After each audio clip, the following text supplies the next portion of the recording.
Hi, my name is Sherisse Bisram, and my title is Inner Power Activation Leader. And I have in brackets for women because a lot of the one to one work I do is designed for women, but everything else that I share, my workshops, and all of the other things are for everyone. And the only reason my one to one is for women, particularly, is because I've only ever been a woman. So I feel like my expertise on certain things really is specific to women in that regard, but as I said, a lot of my content covers everyone and my workshops, etc. And today this masterclass is all about unleashing your inner power, so let's get to it. So just a little bit about me. My name is Sherisse Bisram. I have a master's, and I chose the title Inner Power Activation Leader because it's something I've had to do continuously throughout every stage of my life.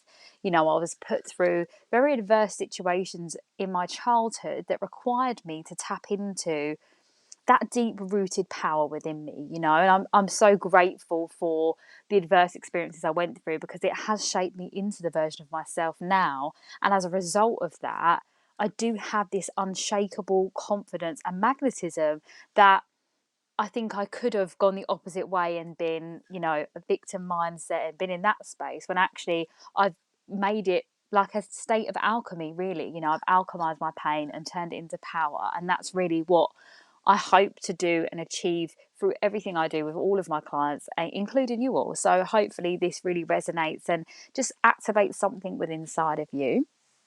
And as well as being an inner power activation leader, I also have been a professional dancer and dance teacher for 11 years. And again, really in that space, it's all come from passion. Dance has always been something that really sets my soul on fire. And dance for me was really that feminine energy connection that I didn't really have in my everyday life. And I'll go on to that in a moment. But I do use movement within my workshops, within, even some of my one-to-one practices. I do think dance is a real core level spiritual practice. And not even if it's done correctly, like if we think about all of the lovely moments that we have in social aspects, partying, like feel good moments, I'm sure you can relate most of them back to just putting a song on and having a dance, whether it be with friends, at a club, in your kitchen, in your pants. That there's so much of a beautiful connection with dance that I want to really just align in everything that I do. So yes, that is really how they combine. So I also, well, this is what I said to you earlier. My life is one of alchemy, pain to power. So in my childhood, I went through adverse experiences, as I said. One of my parents was an alcoholic, and in that space, the other parent was avoidant and was working full time. So no one was really at home to parent. So there was a lot of neglect, feelings of abandonment, and we just had to get through it. So in order to be able to create that life and what I could now call as false safety, but at the time I was trying to gain control and step up to be a parent in a house where there wasn't one, I then took on this role of toxic masculinity. And I'll talk about that quite a lot because that's played a really big part in my life. And as well as that, the parent that was an alcoholic did pass away, as well as 10 other members of my family. So I had 11 members of my family pass away between the ages of 12 to 17. So I was in a constant state of bereavement, and I didn't actually mourn very well or at all within that time frame. And it's quite funny because this toxic masculinity comes in quite a lot in my life because that saying, if anyone's had anyone that passes or passed away, sorry, that everyone says to you, be strong. And I just took that so literally. My whole life I'd kind of fought to take care of myself and my family. And, along with the lines of if anyone's lived with an addict, there's series of abuse that comes within that. And, I don't hold any resentment now, but, I had to be physically strong and mentally strong in my household to really stick up for myself and my loved ones. And then equally, in the society, like growing up in Kent, I was in an area that was predominantly white, for the majority of my life, to be honest, like until I got to sort of mid secondary school.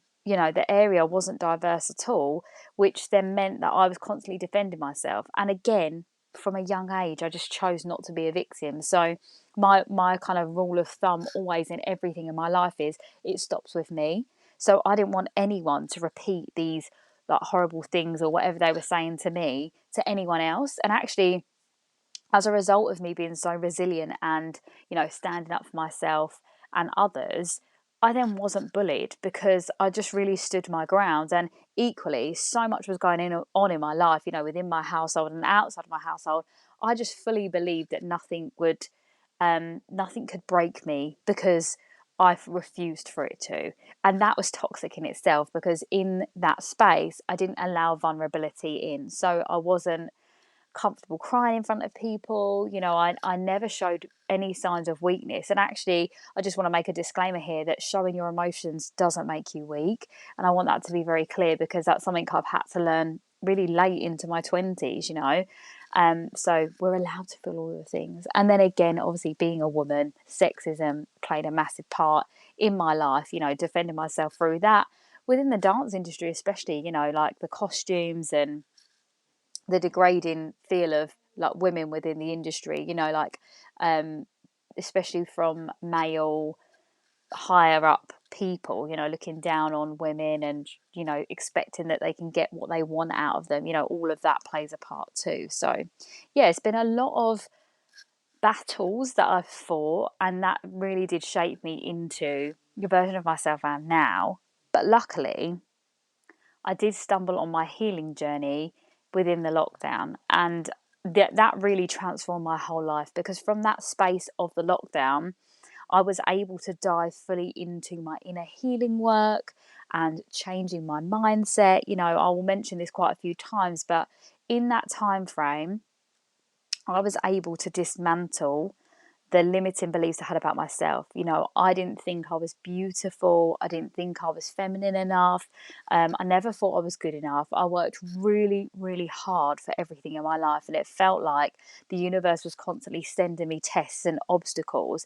And if I'm honest, now, even looking back at that time, I can see how difficult it was. And I do take accountability to say that I did perpetuate some of those things because where I thought it would always be hard, it was always hard. And that's the power that you have in your own space that you're completely blissfully unaware of, and you're actually manifesting whatever it is you think and feel. And that's why reprogramming your subconscious mind is so important, because in this time I was able to dismantle all of the blocks, the limitations, the things I was thinking about. I was able to kind of dive deeper into my healing journey for my inner child healing and really repair some wounds that had been, really deeply locked away. And then from that space, I was able to reprogram the subconscious mind using affirmations and meditation and all of these beautiful modalities. And a really important one for me was journaling, because I wasn't comfortable to talk to anyone else about my life or what I was going through. So journaling was a massive, massive part of my healing process, as well as using the moon. And if anyone follows me or has been following me, you'll know that I use the moon to manifest in the new moon and to release in the full moon. And it's a really important practice. And I do teach workshops on that as well. So if you're not following me already on socials, please do, because if you're interested in finding out how astrology plays a part in your life and your healing, you'll be absolutely astounded by the connection. And that really helped me. And I think it's because, again, the trauma responses that I have, hyper independence and, hypervigilance, all of these different things that I've accumulated, they can work in my favour at times, but equally there's a need for control for me and understanding. And that is a shadow space that I'm fully aware of, and I can pull myself out of it when I feel it, because this is the beauty of learning about yourself, is becoming self-aware and understanding our triggers, because the triggers are the things that connect us to old memories and thought patterns of having less than, feeling neglected, feeling unworthy. And when these little triggers happen, when you can feel it and identify it, you can change it. And that's the beautiful thing about healing, which we will kind of come into. So for me, I talk about self-love and empowerment, and really and truly my formula for self-love is self-respect plus self-acceptance. That is the formula that equals self-love. So it's not fluffy. It's not, oh, let's do face masks and paint our nails. It's so much more deeper than that. And I think this is really, at its deepest core level. To respect yourself fully means that you don't take the criticism or the whatever anyone says about you, because you respect yourself and know your worth. And self-acceptance means accepting ourselves, flaws and all. Like, I'm going to be completely transparent with you. I came off the pill in 2020. Since then, my skin purges up like I'm a teenager. And I went through really difficult periods of feeling less than because of it. And then as my healing journey was kind of evolving, I was like, you know what? This is just me. I'm a human being. I'm allowed to not be perfect all the time. It's really okay, you know. And on that as well, I didn't realize how much trauma manifested in the body, and I'm actually now dealing with a lot of like gut issues due to being in a constant state of flight or fight as a child. So it overwhelmed my adrenal gland, which then affected my stomach lining, which causes IBS, and also put my liver in a deficit. So now I'm actually, as an adult, you know, sort of 17, 18 years on, trying to repair the things that have been damaged from my inner child, well, from my childhood, basically.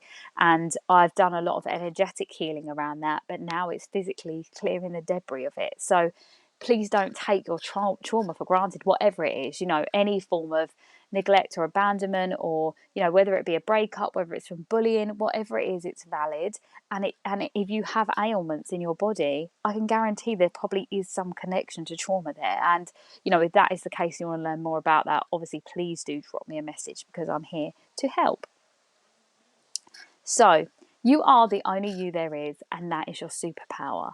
And I think that's something we all really take for granted. You know, like for me, growing up in an area where I was so different to everyone else, like looks wise, ability wise, you know, I never really did well at school. I had to work really hard for like just A to C grades. I say A to C, it was C's. I got one B, the rest was C's. And I worked really hard for that.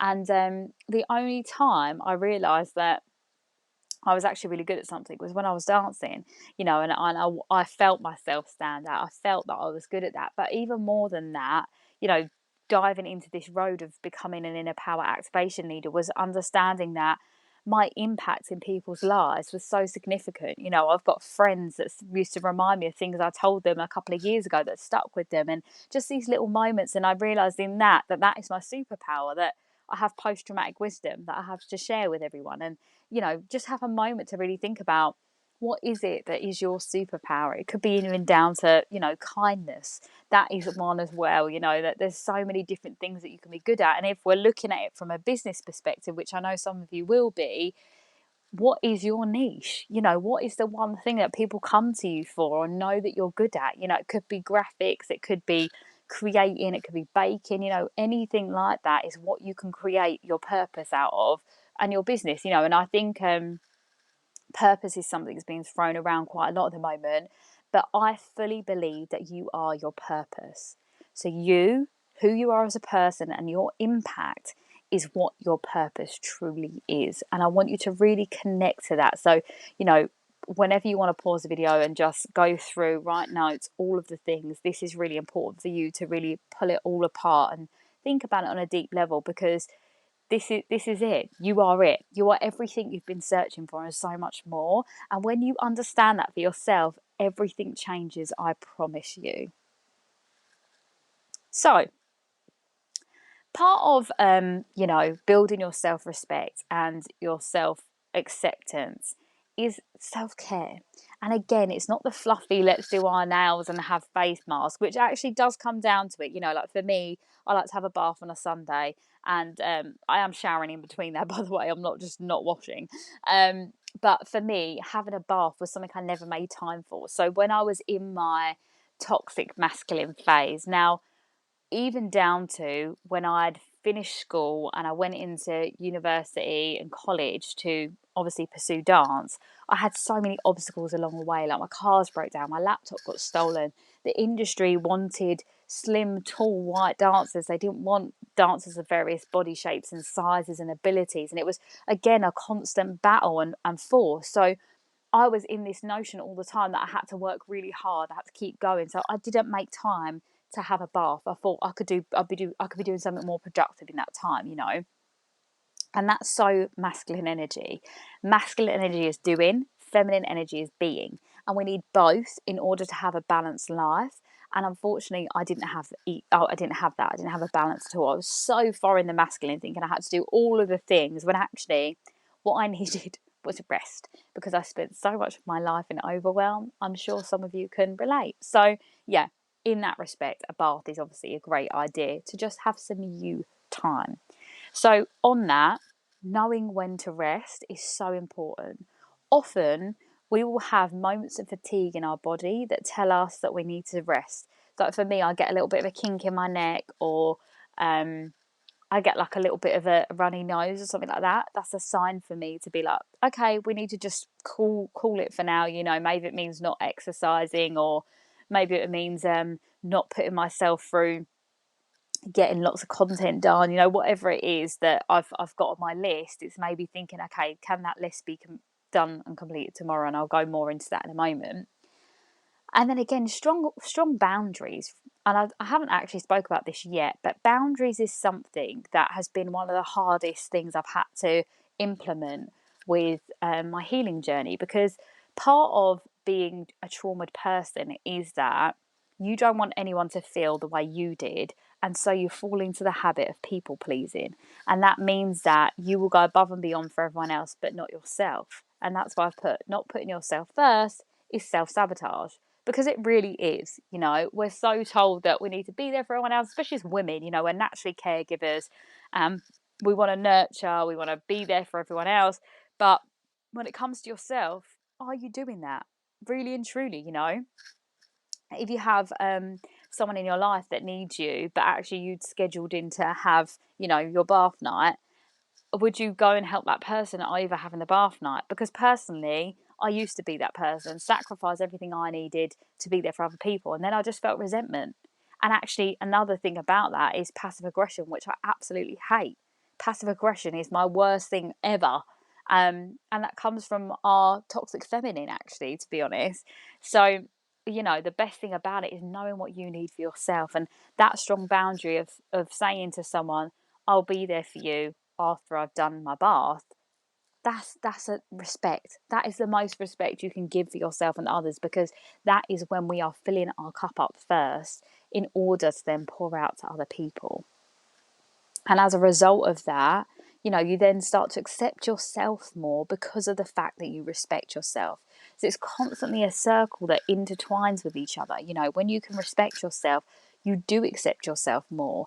And this is the thing, our brain is constantly looking for data to back up what we think and feel. So if you've been someone that's had a low self-esteem for a really long time in your life, you know, whether it be 20, 30, 40, 50 years, you can change it still to this point. You can absolutely change that, because what you need to do is now implement the fact that you are worthy, you are deserving, and then your brain will look for ways to find why you are worthy, why you are deserving. And I'll go more into that as we progress. So, your reality is who you are presented back to you.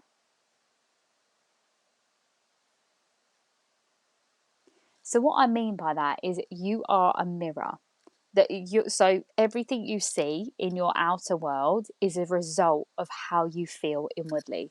So just as I said, when we start to implement these new thought patterns, for example, as I said, and actually I'll go more into this in a moment, but your subconscious mind takes up 95% of your brain capacity.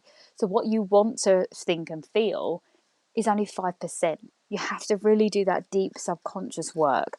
And when we change that, the outer world changes too. So it's so important that we start to really think about how we want to think and feel about ourselves, and start actively implementing these things to make a difference. Because, yeah, If you're feeling like say for example, you're having a bad day and you're angry, and then you've got strutting around the kitchen, you've got things to do and everyone's annoying you or something's gone wrong, and then you stump your toe, you're more angry, because that is an outward manifestation of you feeling angry and upset. Whereas if you're feeling angry and upset, something's gone wrong, and you can take a moment of stillness, just be like, right, I'm just going to make myself a cup of tea and just sit still for a moment, I can guarantee you your mood will change. And or you put your favourite song on, you just start dancing around, you shake it all out, and you're like, right, I'm done now, move on. You'll probably find you wouldn't stump your toe then, because you're actually in a great vibration, and you might end up finding, I don't know, a fiver on the floor and be like, yay. You know what I mean? It's like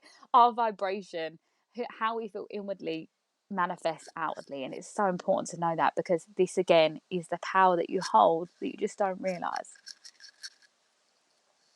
So on this idea of changing or evolving our thought patterns and our subconscious, this is really important. If you want something you've never had, you've got to do something you've never done.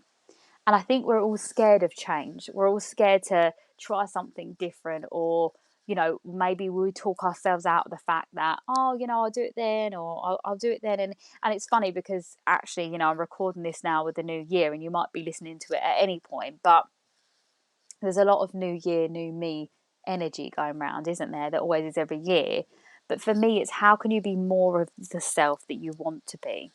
Instead of a new version of you, how can you be more of that version that you want to be, that higher self? And this is where you have to think about, what would that higher self be doing? If your higher self is a successful business owner, what are you doing that aligns with you being a successful business owner? And that doesn't mean that you are lying to yourself. It just means that being in that feeling of, doesn't mean that actually that person that does have a successful business or is in a healthy, beautiful relationship, maybe they get treated to nice things or do nice dinners or prioritizes, for example, ladies, shaving your legs, right? Say you are in a relationship, you want a relationship. Maybe it means that you're just shaving your legs a bit more. And I know that that's a bit of a crazy thing, an analogy to add, but that would be getting into the vibration of someone that wants that, right? Someone that's ready for it because your legs are already shaved. And now you could always do that, obviously, if you just want one thing as well. So that probably wasn't a good example, but you get the idea here. It's like, what does that highest version of you want? And how can you start to implement new and healthy ways of doing it? And actually, it doesn't even need to be new ways of doing it. It could be what you've done before and not kept to. How can you be more accountable with that? So this really is it. How do you unlock and unleash your inner power? First of all, shadow work. I'm going to go into that in a moment. So the shadow work is those feelings of being less than, the insecurities, that little voice in the back of your head that tells you you're not good enough. That's how we get to the shadow self. We understand that and we unpack it and get rid of it. Well, I say we get rid of it. You never really truly get rid of it, but you learn to work with it and find a balance between it and a harmony, which is really important. Boundaries. There is no point doing all this work on yourself and then still being accessible to everyone all the time when they need you. You need to be able to put yourself first, as I said, so you avoid self-sabotaging. Accountability as well, another important one.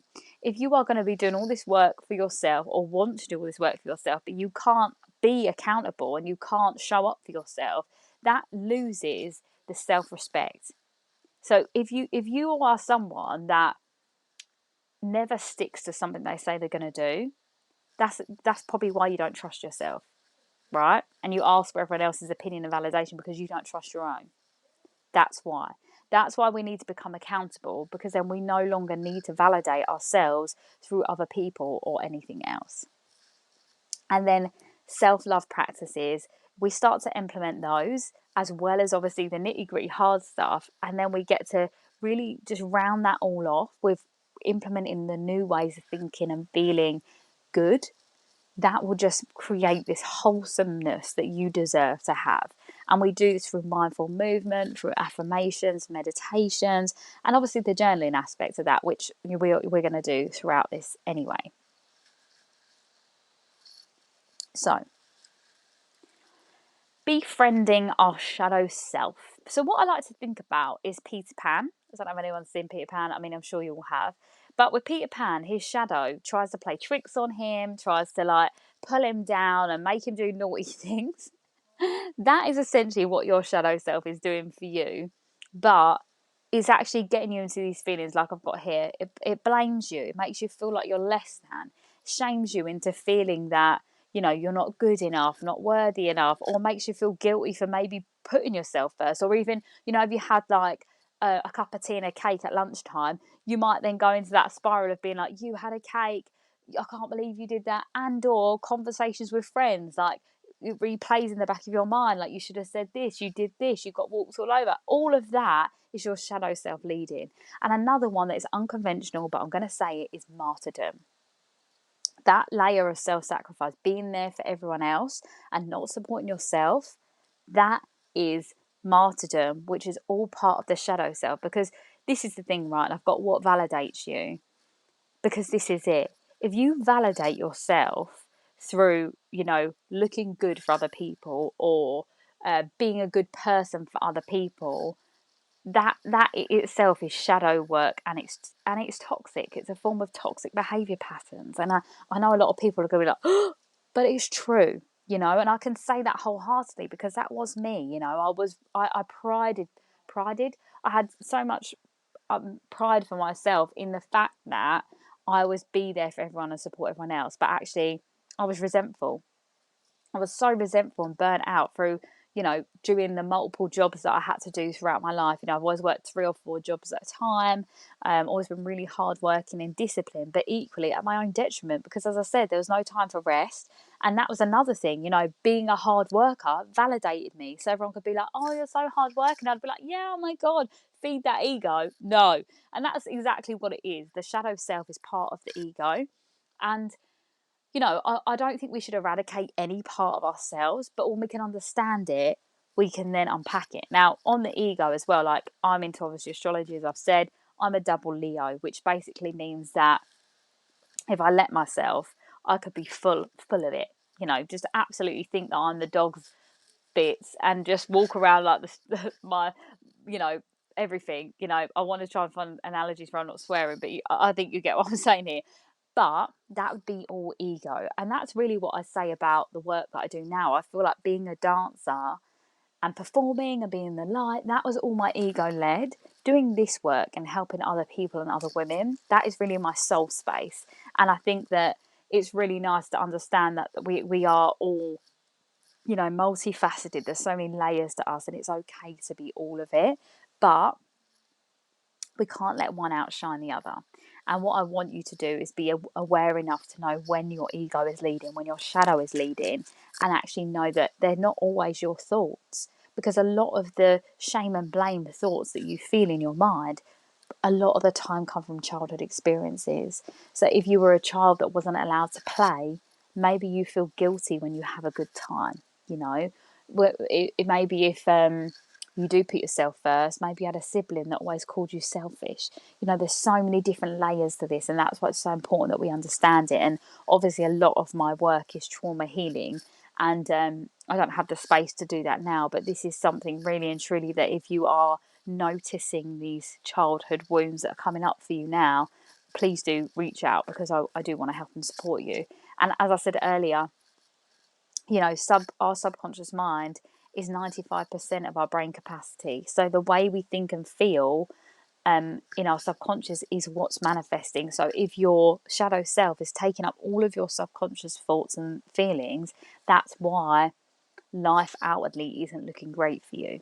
So it's all about how we can adjust that and change that, which we will do now. There we go.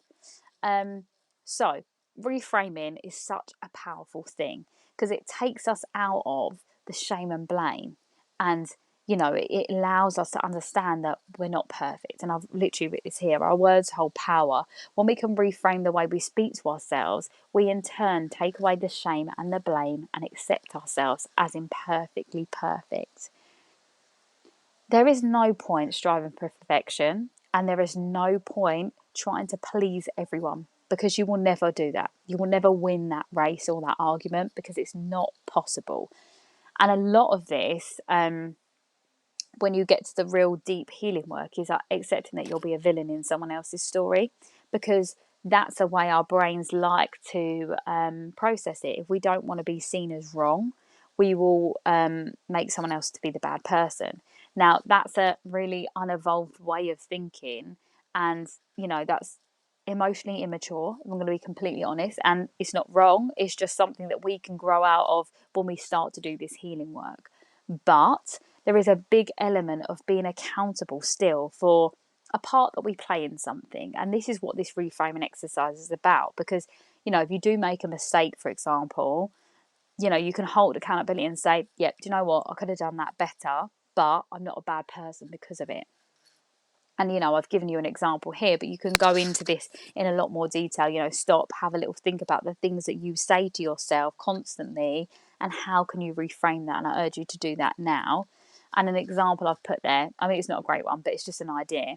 I've got, oh, I'm so rubbish at being on time. You can change it to timekeeping isn't one of my strengths, but it's something that I'm working on. If you are working on it. If you're not working on it, you just don't need that part on there. It's just not one of my strengths. And then you have to accept that that's not something you're willing to change. And that's okay, but don't tell yourself you're going to work on it and not, because then that again is betraying your self-trust. I think it may seem quite complex and confusing, but the best way to look at it is if you imagine yourself as a separate entity and your actions and what you're doing. If you imagine it was a friend or whatever, and you're talking to a friend or speaking to a friend about the way you're being, would you be as harsh and as critical? Probably not. So this is where we have to be kind to ourselves, because we're always listening, and I would even separate it even more so than that and be like, part of ourselves is our inner child, So part of that blaming yourself again connects to maybe what someone else has said to you years and years ago that you've just kept repeating, and you don't have to do that anymore. So I hope you realise how much power you hold from that space. So, boundaries, get some, as I said. So, with boundaries, it's all about creating that healthy space for us to be able to go about our day, to thrive, whatever it is, days, weeks, months. You can repeat this as many times as you want. But strong boundaries look like your cup is full, you are your top priority, you have clear communication, and you have self-respect. When you have no boundaries, however, you may feel like you're always resentful. You're the last person on your list. You're people pleasing constantly. And as a result of that, you're showing so much passive aggression because you're not having the clear communication. And this is where they all correlate. Because when your cup is full and you're your top priority, you won't be people pleasing and you won't be passive aggressive, because you'll have clear communication, because you have self respect. Okay? Now, I'm going to help you put this into a format that's going to make more sense. So I always like to do 2 circles. The inner circle is the non-negotiables and the outer circle is the negotiables. So for example, if you're a notorious people pleaser, this one's going to be great for you. Think about all the people that you need to speak to as a priority. Now, this can be done daily, weekly, monthly, whatever it is. Say, for example, you've got a busy week at work, and there's only a certain amount of people that can put up with your that you can share your time with. So the non-negotiable people you have to speak to, for example, might be a parent, a spouse, a child, your child, maybe a couple of co-workers that are top of the list. And then the non-negotiables will be like, your hairdresser that you just ring and have a chat with, or Sally down the road, like all of the people that normally want your time and energy, but they can't have it this week. They will go into that outer circle. And then people that aren't even important for this right now. So I'm talking about friends you haven't spoke to in about 3 months. If they want to talk to you, they're on the outer circle, which basically means that, or not even in a circle at all, that they can't be a priority right now. And if you want to look at it like that, maybe it's a list of priorities. Maybe it's circles of priorities that we're looking at here. That's also really important. And I would do this boundaries circle with the things I need to do. So if I feel like I've got a really long list, and especially if you're a student or you've got things like that going on, like maybe you're studying or you've got a new job coming up, you can write in 2 lists. But I think putting in the circle is a really powerful way of you seeing for yourself what is important right now. So for example, if you are, you've got an essay due or whatever, in the inner circle, it'd be, for this week, the most important thing to get done is do the essay. It's to make sure I'm eating all my meals, I'm still moving my body, I'm prioritizing rest. And it could be down to, like, you put set times in as well then to help you. And then the out and negotiable list would be like, oh, there's a film I want to watch, but that's not a priority for this week. And or once I get my essay done, I can watch the film. And I can go and see my other friend, because it doesn't fit into my schedule. I can meet her for dinner once I've done that. But if I don't have the space for it, it's not as important. So it's about really finding that emotional and physical time and energy management. And I think when it's in a circle, you can see clearly what is important for you. And visual cues are so important because, we can't remember everything. And that's why journaling is so important, because when you let out what's in your mind, you release that from your head, you then release that overwhelm. Because this is the thing, when we're thinking all the things all the time, it's like a constant web browser. If your internet's up and you've got lots of tabs open, the internet's slower. Same with your mind. If you can release all of that out on pen and paper, amazing. And again, you can type it, but there's something really cathartic about writing for sure. So the favourite bit, self-love. If you can't love yourself, how the hell are you going to love somebody else? That's from the mighty RuPaul, who I absolutely adore. And it's really true, I think how we feel, like I said, how we feel inwardly is what projects outwardly. So when we do respect ourselves and we accept ourselves, we build that love and that support for ourselves, which in turn everyone around you gets to benefit from. And this is what I mean by the full cup thing. It's all connected. So as I said, in order to be the best version of yourself and to really step into that power, you have got to be accountable. There's no way that you can say that you want to do all these things and then not do them. That's you not being accountable. And again, it's you going against your self-trust and your self-betraying. And we just don't want that. You don't deserve that. You deserve to be someone that you can depend on, and in turn others can depend on, which they know they can, because you're probably a people pleaser. So just remember that, is that you need to depend on you first. So again, this is a task you can pause and do whenever it feels right for you. So I want you to write a list of the things that you want to do for yourself. So this is like either self-care or self-love, things that you like to do, things you're already doing as well. Put them in there, because what happens is our brain associates the new thing with the thing we're already doing. So when it's all filtered in together, it doesn't seem so big and overwhelming. Whereas if you just put a whole list of new things, your brain's going to be like, nope. So at least filtering it into things you're already doing, just remind yourself that it's doable, it's possible, I can do it because I'm already doing it. There you go. So maybe it means going for a walk. Then you're going to put when it aligns for you to go for a walk. Maybe you walk the kids to school. Maybe you, in between your going to the gym, maybe you walk and you get a coffee and you have a little lap around wherever your gym is, and then you go back, you just get your steps in, whatever it is. And then it's someone to be accountable to as well. Maybe you always meet your friend at the gym and then you go for a walk together, and or you align the time when works for you guys for that. Could be your partner. Maybe after school you pick your kid up and you go to the park for a bit and you walk around with your partners. It's finding those bits. Maybe on your lunch break you and a colleague go for a walk. It's finding these bits to make your list of what you want to do possible for you. I'll put another one on there. I've got a couple of examples: drinking water, meditating, cooking meals, having a nice coffee, getting enough sleep, all of these things. It's like, how can you find times to make that work? Drinking 2 liters of water with every meal, making sure you're having an extra glass of water. That's very, very possible, and you can make sure your whole family's doing that. So then that equally helps you. And again, what would support that? What would support you to do that even more? Maybe it means that you buy a bigger water jug.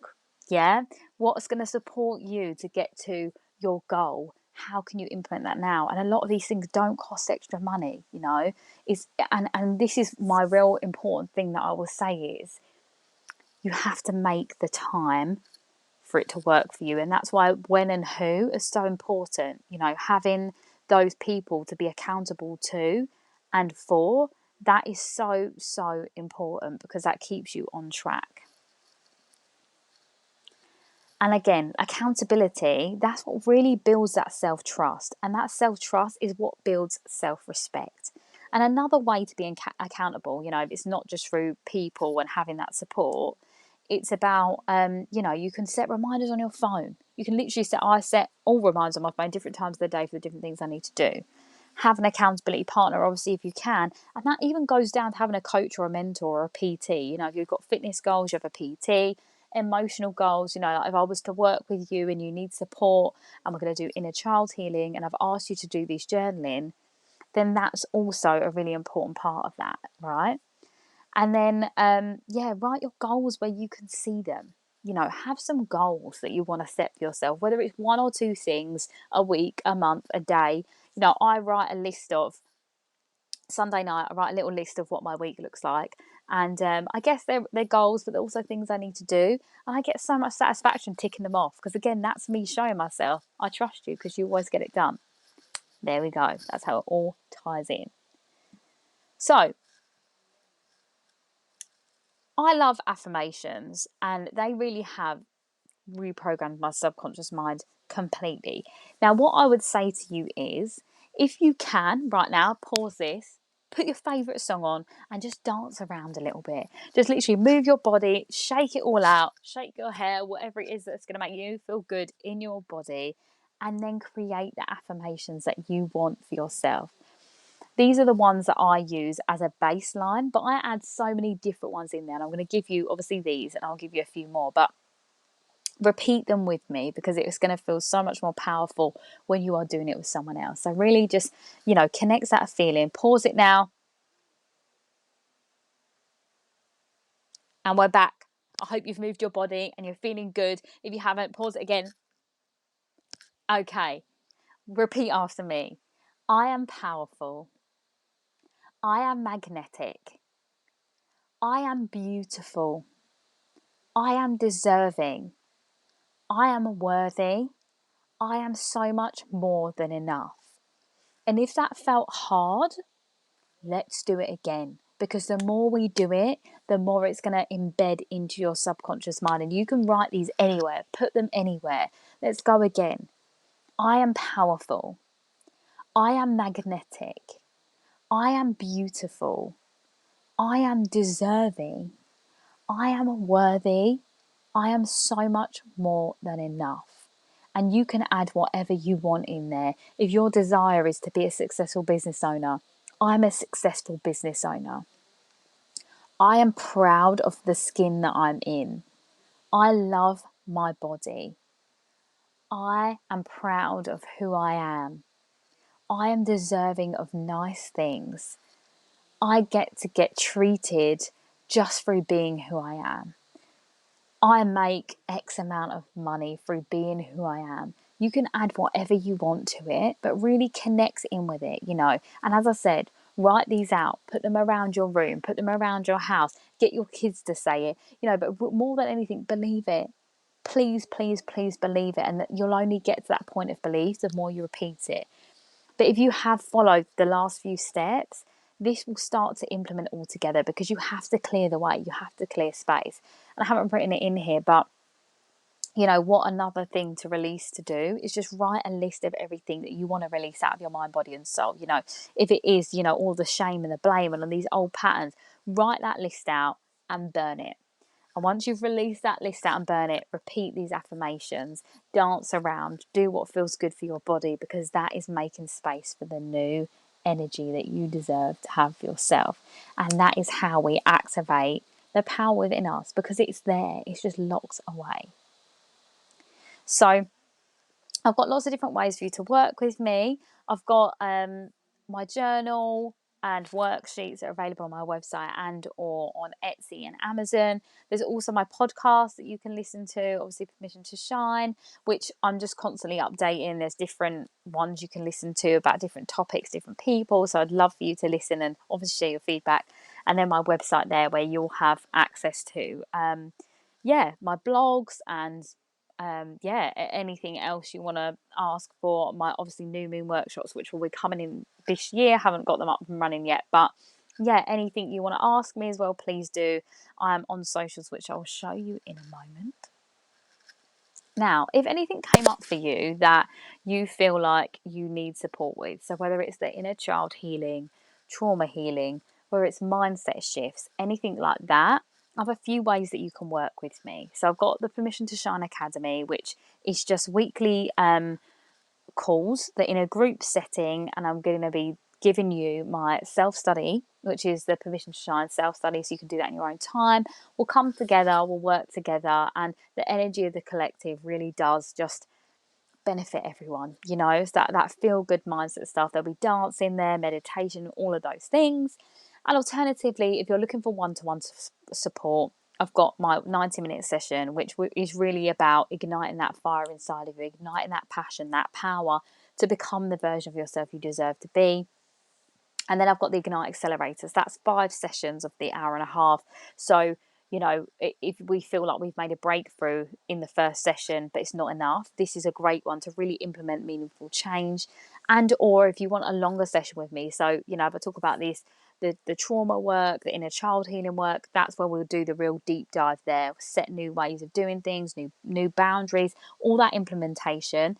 And then if you know that this is really important for you, and you need to make these changes, but you're rubbish with being accountable, and or you would like just that hand to be held all the way through your journey from someone that's done it over and over again, then my 6 to 12 month container is, perfect for you, Rise. And it's a mentorship journey.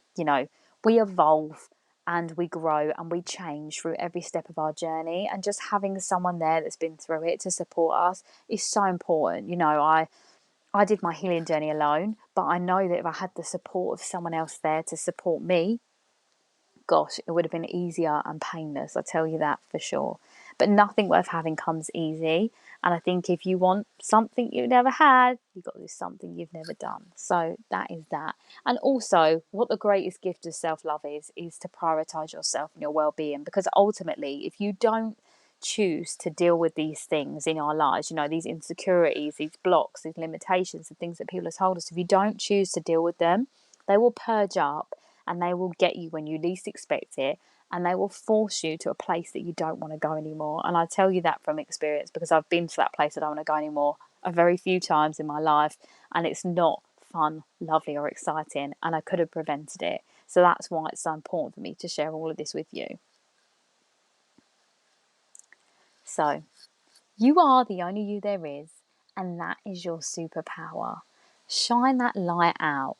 We all have this little light inside of us that's burning, that burning passion, that desire, that purpose of who we are, and it is blocked away by all of the doubt, the lack, the limitations, the things that people have said about us, our childhood trauma, our experiences, all of these things. If we can allow ourselves to release these blocks and limitations and allow this light inside of us to shine out, the whole world would be a better place because of it.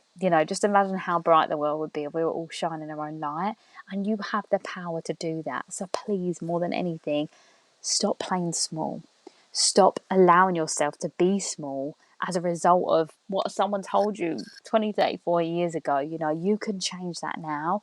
And, all of the prompts I've given you within this class, this masterclass, I dive in deeper with in my journal that you can just purchase and do in your own time, in my self-study that's already available on my website that you can just grab and do whenever you want, and or I can work with you on this as well.